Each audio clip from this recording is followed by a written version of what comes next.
Hello guys, আসসালামু আলাইকুম। তো চলে আসলাম আমার একটা নতুন ব্লগ নিয়ে। আজকে যাচ্ছি ভাইয়ার নতুন শ্বশুর বাড়ি, যেখান থেকে ভাইয়ার নতুন একটা জীবন শুরু করবে, নতুন একটা ফিউচার, তার লাইফ সেটেল হবে। আমরা সবাই গাড়ির সামনে চলে আসছে এবং যাওয়ার জন্য প্রস্তুতি নিতেছি। গাড়িতে উঠে বসে আছে আমার বড় বোন এবং দুলাভাই, তার পাশেই নতুন জামাই আমার ভাইয়া বসে আছে। তো গাড়িটা এখন ছেড়ে দিবে। তো এদিকে বাইক দেখতে পাচ্ছি আগে যাচ্ছে। আমাদের গাড়িটি ছেড়ে দিল ভাইয়ার শ্বশুর বাড়ির উদ্দেশ্যে। তো একজন ইয়াং ড্রাইভার সে গাড়িটা চালাচ্ছে, খুব সুন্দরভাবে কাঁচা রাস্তাটা পার হচ্ছে। আমাদের গাড়িটি ছুটে চলছে ভাইয়ার শ্বশুর বাড়ির উদ্দেশ্যে, পথ যেন ফুরাচ্ছেই না। এদিকে দেখতে পেলাম আব্বু গাড়ি থেকে নেমে হাঁটা শুরু করছে। গাড়িতে হয়তো বা জায়গা নাই, সেই জন্য হেঁটে হেঁটে যাচ্ছে। এদিকে আমার ভাতিজা আমার কোলেই ঘুমিয়ে গেছে, আরাম পাইছে হয়তো বা।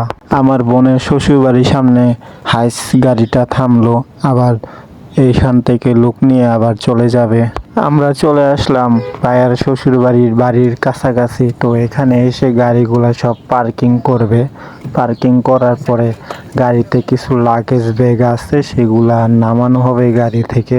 আব্বু আর দুলাভাই দুজনে মিলে লাগেজ ব্যাগ এবং আরো কিছু খাবারের ব্যাগ আছে সেগুলা নামাইতেছে। তো নামানোর পরে আমরা চলে যাচ্ছি গলি দিয়ে ভিতরে। তো সবাই একসাথে আমরা যাচ্ছি, ফ্যামিলির সবাই আছে।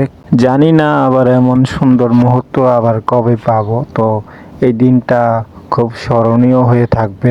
এদিকে ভাইয়া আর দুলাভাই একসাথেই, তারা যেন একে অপরের বন্ধু হয়ে গেছে। তো একসাথেই যাচ্ছে তারা।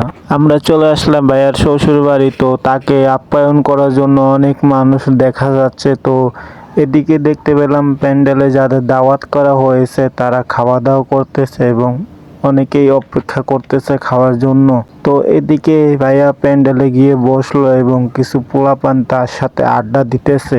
এদিকে আমি খাবারের জন্য অপেক্ষা করতেছি। অবশেষে আমাদের জন্য বড় প্লেটে করে আমাদের জন্য খাবার নিয়ে আসলো। এই প্লেটে 4-5 জন খাইতে পারে।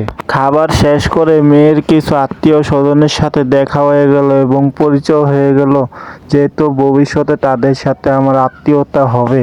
ভাইয়ার ভাবি আজ থেকে নতুন একটা জীবন শুরু করবে। আমাকে রেখে সবাই চলে গেছে এবং আমি তার শ্বশুর বাড়ি থেকে খেতা কম্বল বালিশ নিয়ে রওনা হয়ে গেছি বাড়ির দিকে।